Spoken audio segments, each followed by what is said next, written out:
آیت سے 11ویں آیت کے آخر تک خدا کے کلام میں سے پڑھیں گے۔ متی رسول کی انجیل 21واں باب اور اس کی پہلی آیت سے 11ویں آیت کے آخر تک خدا کے کلام میں سے پڑھیں گے۔ لکھا ہے، اور جب وہ یروشلم کے نزدیک پہنچے اور زیتون کے پہاڑ پر بیت فگے کے پاس آئے تو یسوع نے 2 شاگردوں کو یہ کہہ کر بھیجا کہ اپنے سامنے کے گاؤں میں جاؤ، وہاں پہنچتے ہی ایک گدھی بندھی ہوئی اور اس کے ساتھ بچہ پاؤ گے، انہیں کھول کر میرے پاس لے آؤ، اور اگر کوئی تم سے کچھ کہے تو کہنا کہ خداوند کو ان کی ضرورت ہے، وہ فی الفور انہیں بھیج دے گا۔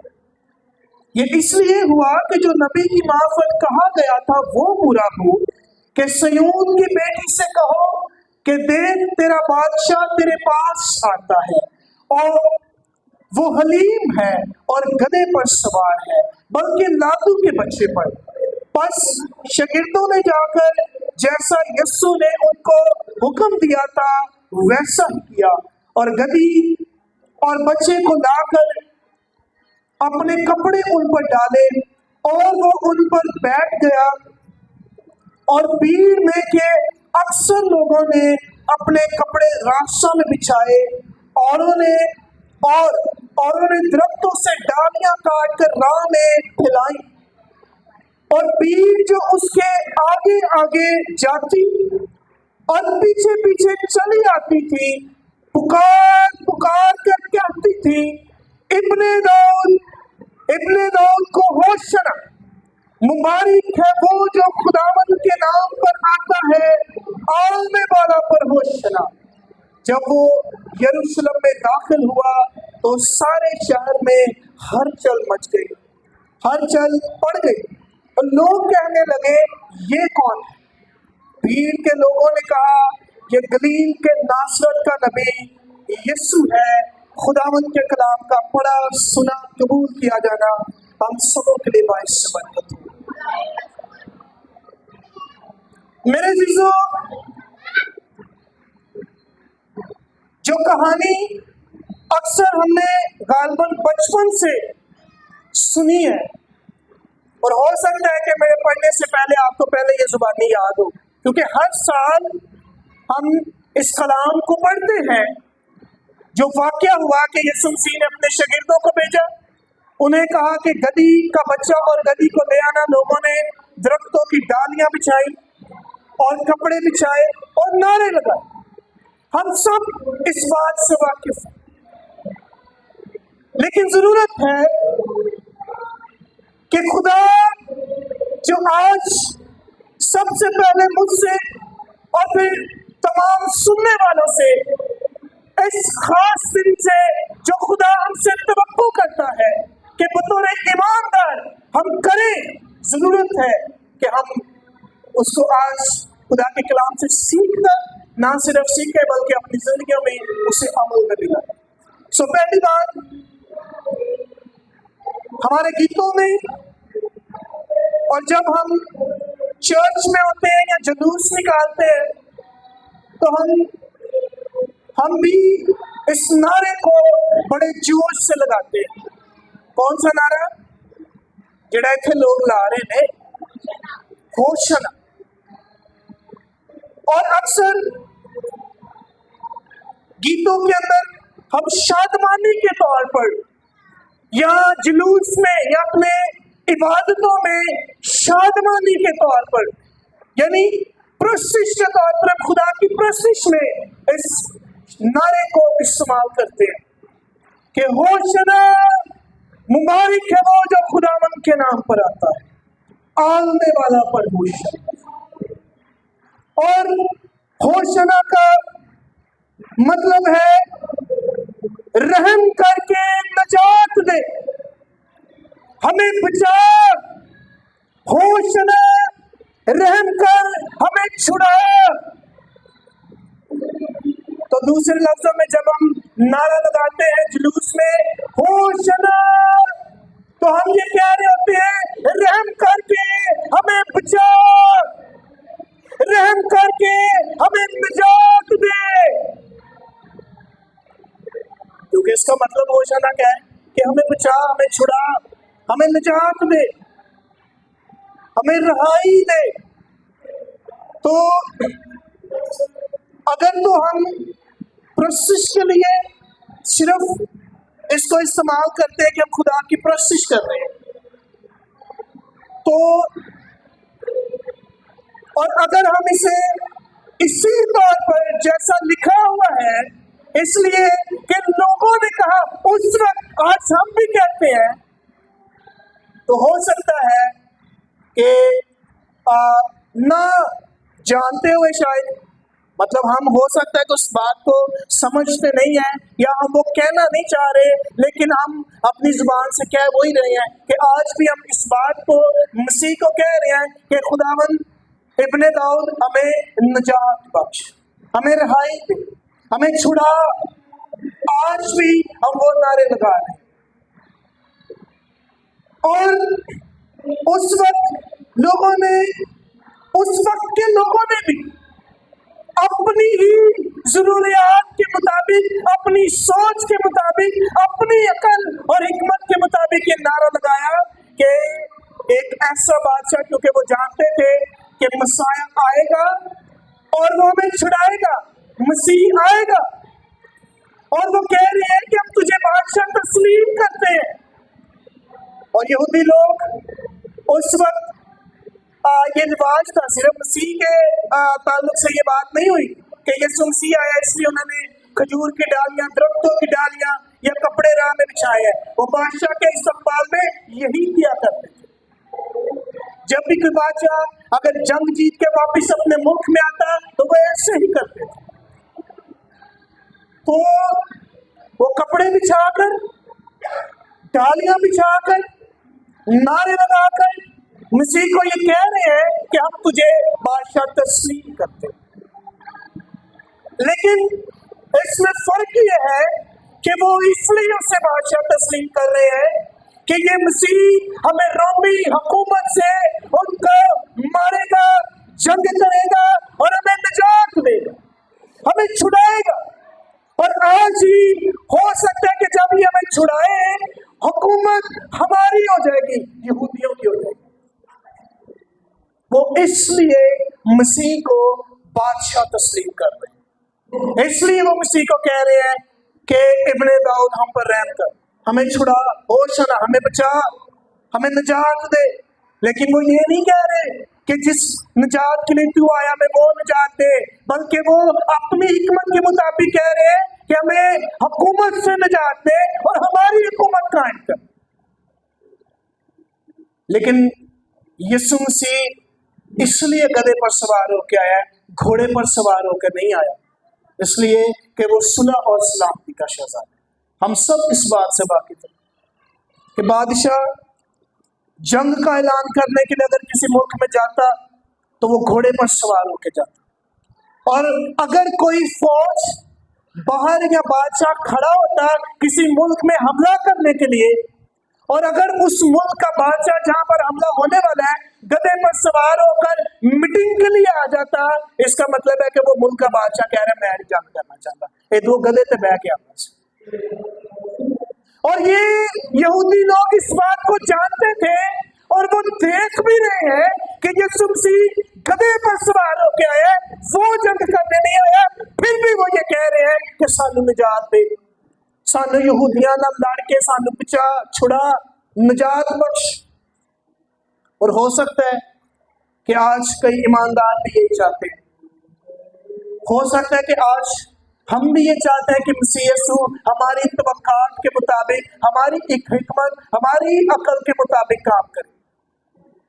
جو ہم چاہتے ہیں۔ اور اس کا ایک بڑا ثبوت یہ ہے کہ یہ بھیڑ جو بڑے جوش سے نعرے لگا رہی ہے نا، بڑی مسیح یسوع کی یوں کہہ لیں کہ آؤ بھگت کر رہی ہے، ویلکم کر رہی ہے اپنے ملک میں، ڈالیاں بچھا رہے ہیں، کپڑے بچھا رہے ہیں، نعرے لگا رہے ہیں۔ ہو سکتا ہے کہ جب یسوع مسیح